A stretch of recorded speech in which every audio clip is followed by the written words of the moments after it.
For the longest time, India has undertaken development work in the paucity of reliable and representative data. This is a critical gap for a country that is trying to bring transformative change to the lives of 1 billion people along 17 goals, 169 indicators, in the shortest possible span of time with finite resources. And this need is kind of the thrust of the next spotlight on big data for big impact, for which may I please invite Dr. Rukmini Banerji, CEO, Pratham Education Foundation. Good afternoon, everyone. Is Neera in the audience here? If she's not, that's a good thing, because she asked me to speak about the title that you just saw, and I forgot to tell her that I'm going to put some question marks, big data question marks, big impact question mark. Oh, here she is. And I hope that's okay. Fascinating morning, hearing about a lot of large ecosystem issues that I think many of us need to really engage with. But I'm going to take you to a very thin slice that we as an organization have been involved in. And I think we've come quite a long way. There is still a long way to go. About education and around this issue of how can data help to fuel forward motion. Let's say that's what Neera wanted me to talk about. I'll take a couple of steps back. My dad used to do this, and it was very irritating when I was young, that everything has to start at the very beginning. And now that I'm getting older, I find that it's very difficult to talk about the now. I have to take a couple of steps back to see where this all began. And so if we look back, I think everyone will agree that India has made tremendous progress on the question of provision of education, for enrollment. Almost every child, barring some very hard ones, are already in school. And 25 years ago, when Pratham began work in Bombay, we could feel that already in the slums. Those kids who were not in school for some reason were very visible, were recognized, and there was a lot of effort both at the family level, community level, or school level to do something about it. But even at that time, I think, and in those days we worked a lot on early childhood education, we could feel there was a certain unease that बच्चे school तो जा रहे हैं, पर शायद उतनी चीजें नहीं हो रही हैं जो होनी चाहिए. Parents would feel that children ought to be doing a little bit better, and somehow they are getting not the progress that they need. And teachers felt as well that you're working hard, but not getting quite where you want to be. So there is this invisible problem and unease that I think we needed to tackle, because the obvious indicators of education were in place. The then MDGs said every child should be in school, and we were fast heading to that, and certainly Bombay was one of the probably areas in which that happened even sooner than other places. And so what was this unease? Where did it come from? How do you make something that is bothering you, that's invisible, into something that's visible? And as we worked with kids, we worked with two kinds of kids in those days. Some kids who were the visible ones, who were left out. So the whole idea was, how do you bring them in? And the less visible ones were the ones who were getting left behind. And so what does left behind mean? And I think with the large team of people who were worrying about this, we could feel that part of it was that your foundation was not strong. You were already in school for a number of years, but you hadn't learned perhaps how to read or read with understanding. You were doing mechanical math, but you didn't quite know, a real sense of numbers, a real sense of how to operations.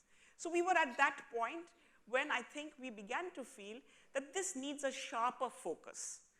We were also working many months to get kids who were out of school, or even the ones in school, up to a certain level. But there was a certain level of frustration about the fact that we weren't making progress in the way that we would have liked to.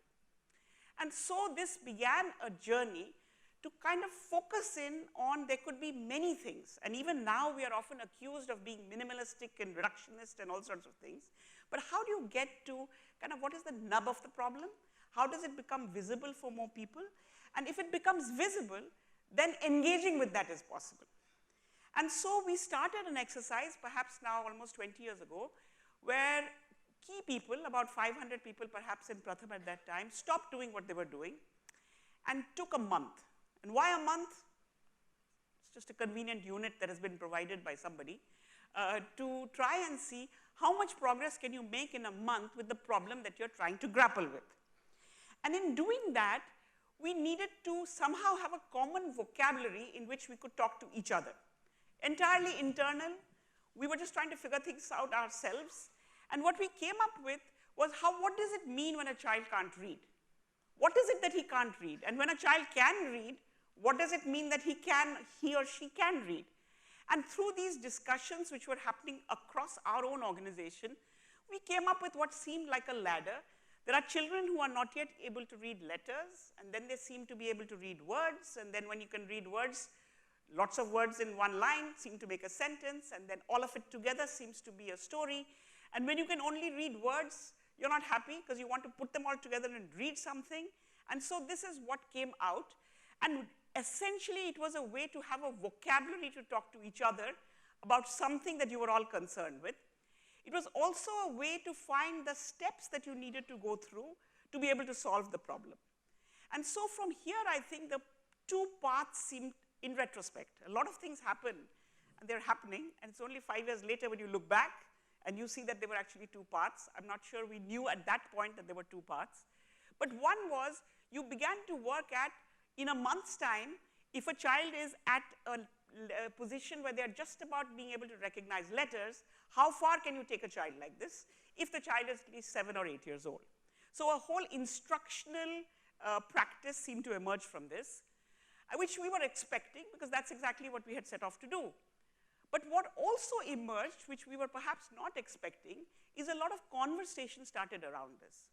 Many of the children who we were dealing with, left out, left behind, many of the parents hadn't had much education, and therefore, especially when we worked in the community, people would say, what are you doing?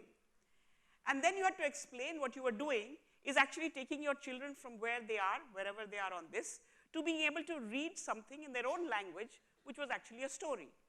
And we realized that that helped to make the path visible, it helped to make the goal visible, and it also led to a whole set of new conversations that perhaps were not happening because it was not concretely in front of you. I know I have only 15 minutes. Somebody is going to show me time, I suppose, right? Yes. So I won't bother you with the whole long story. But I think what it indicated for us is that as soon as you're able to make a problem visible, a lot more attention can be focused on it. And if the visibility of the problem is simple enough, then many people who otherwise may not consider themselves equipped to deal with this problem feel like they can engage. And I know we've been talking about collaboration from the morning and perhaps yesterday as well, that if, at least for a child's education, the collaboration from the family to the school to the community is really important. And if this business of education is only parked in the lap of experts, then in many cases, this whole energy that can come from many people coming together is lost. And therefore, I think the simplicity within it has this power of being able to actually reach out to more people to draw them into the conversation. Now, this obviously is also data. There are children at different levels, and as we worked both within villages and within communities, and again, as I was listening to the last panel, in many ways I find that this effort to bring this to a much larger audience has involved many people. The two people out of the three sitting on the stage have been involved in it in different ways, and I see several people in the audience, that this effort as it's gone through the country of taking an idea about how do you understand how children learn, making it an issue, working on it for solutions, has involved many, many people. And I'm lucky that there are some in the audience here. So taking the point that this process gave us a solution, but it also gave us a way to talk to many people. We took this in 2005, almost 5 years after we began to work on this, into what today is considered the ASER report, the Annual Status of Education report. That too, I think, would not have been possible without collaboration at every level. Every single district in India, we are a big country, we have many districts, but we are lucky, we have many people. And we have also many curious and adventurous people who are willing to do things Rohini asked a question about how do you do volunteerism and how do you do professionalism. I think adventure is a part that comes between the two. There are so many young people in India, especially as you go further away from the capitals, away from the, I call the people who live in capital, what are they called? People who live in capitals? Say it, say it, say it. People who live in the capitals often have many things to do, but we find that, for example, across the country, as we took this as a household survey to many, many people, colleges, universities, NGOs, especially in districts which are far away from the state capitals, full of adventure and people willing to go places, and usually what you need is just the bit of money or to go on the bus and come back. And so this has turned into a much bigger enterprise, one in terms of raising awareness, bigger vocabulary, talking about it at different levels, and the other is the solution. And in the remaining time that I have, I'll just speak a little bit about both. So this is this year's ASR report, the most recent one. And as you can see, I'm blocking your view. I take grades 3, 4, and 5. And it's simply coming from a large aggregation of the tool that you saw. And there are 2 or 3 things I just want to point out here. One is the thing that is known, the headline of ASR that is known, is that 50% children in standard 5 can actually read at standard 2 level or more. But there is a whole long tail that can't. And the long tail is not all similar. We have about, something like 18% kids who are still struggling with just letters, perhaps. We have another 13% who can read words. And then we have another about 20% who are just about beginning to read sentences.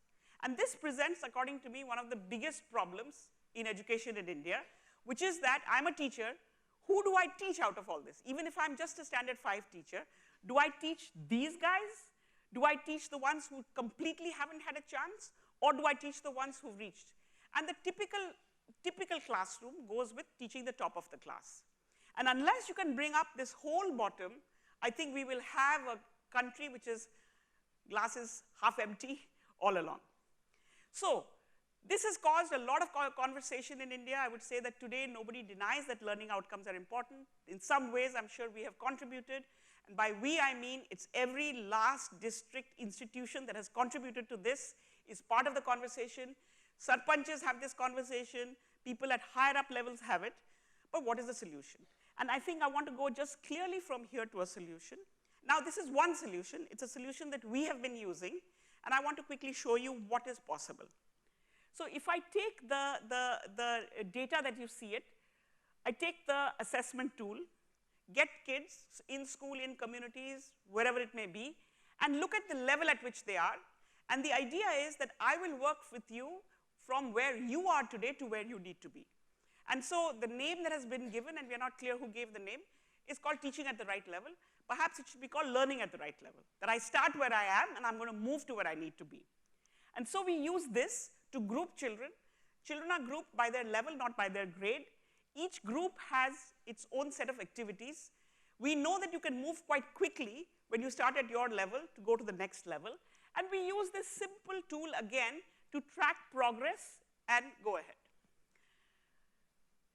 Since I did pay attention to Neera about big data and does it have a big impact, I want to show you what is possible. Obviously, when as organizations you work, you can do a good job in your own locations. But this is something from a partnership that we've had with the government of Karnataka last year. We work in partnership with many governments, but I wanted to show you what is possible even on this scale. And I'm told that this is almost 20,000, 17,000 schools, a very large number of children, teachers using this method of grouping children at their level and moving them up. And you can see that at baseline, you had roughly 50% or so children who could read either short sentences or a long story.